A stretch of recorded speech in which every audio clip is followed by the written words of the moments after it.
गुरूंची कृपा आपल्यावरती, आपल्या सर्वांवरती, सर्व भक्तांवरती अशीच नेहमी नित्य निरंतर राहावी।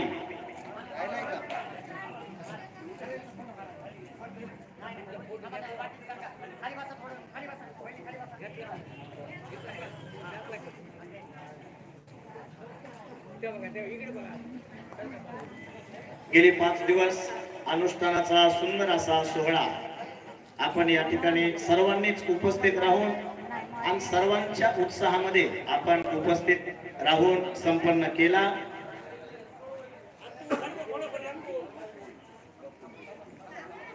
या 5 दिवसामध्ये अनेक कार्यक्रम या मठामध्ये आपण केलेले आहेत। सद्गुरू नागनाथ महाराजांची कृपा आपल्या सर्वांवरती आहे आणि सदैव असते।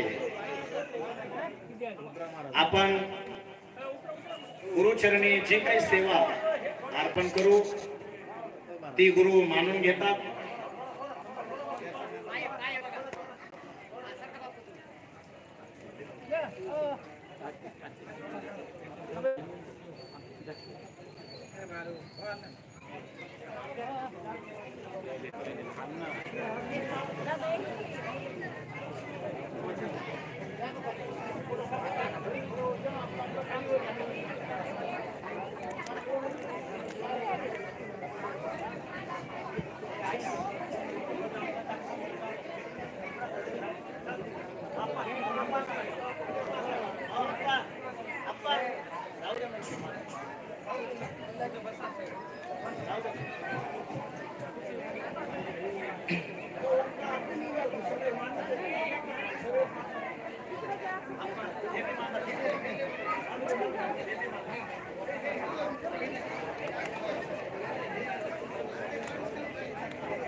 सर्वांना सूचना आहे, खाली बसून घ्या। सर्वांना सूचना आहे, खाली बसून घ्या।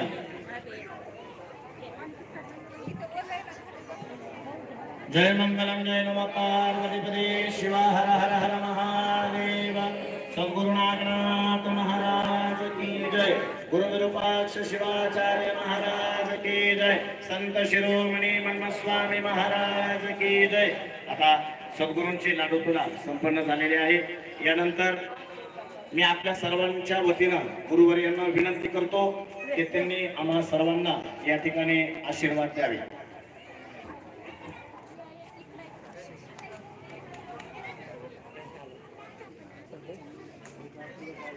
तत्पूर्वी या ठिकाणी आपण 5 दिवसाचा जो कार्यक्रम अनुष्ठानाचा संपन्न केला, दरवर्षी श्रावण महिन्यामध्ये आपण आपल्या मानूरकर मठ येथे नित्य रुद्राभिषेक संपन्न करत असतो। नित्य रुद्राभिषेक आणि 5 दिवसीय अनुष्ठान सोहळा हा यावर्षी आपण संपन्न करत आहोत। या अनुष्ठान सोहळ्यामध्ये गुरुवर्यांचं आगमन हे 1 तारखेला या ठिकाणी झालं। 2 तारखेपासून आपली अनुष्ठानाची पूजेची सुरुवात आपण या ठिकाणी केली। सर्वांना सूचना आहे, कृपया बोलू नका।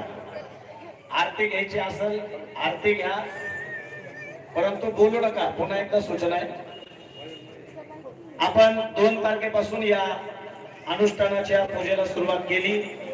पूजा करत असताना रोज इष्टलिंग महापूजा, इष्टलिंग महापूजा झाल्यानंतर गुरुतीर्थ झाल्यानंतर महाराजांचं आशीर्वचन झाल्यानंतर मग महाप्रसाद आणि सायंकाळी शिवपाठ आणि महामंगल आरती होऊन अनुष्ठानाच्या दिनक्रमणिकेची सांगता आपण त्या ठिकाणी केली। श्रावण महिन्यातल्या दुसऱ्या सोमवारी आपण दरवर्षी दीक्षा कार्यक्रम या ठिकाणी करत असतो आणि यावर्षी सुद्धा आपण तो दीक्षाविधीचा कार्यक्रम मोठ्या उत्साहात आणि भव्य स्वरूपात संपन्न केला। जवळजवळ 101 शिवभक्तांनी या शिवदीक्षा संस्कार सोहळ्यामध्ये सहभाग घेतलेला होता आणि फक्त बीडचेच नाही तर धाराशिव, संभाजी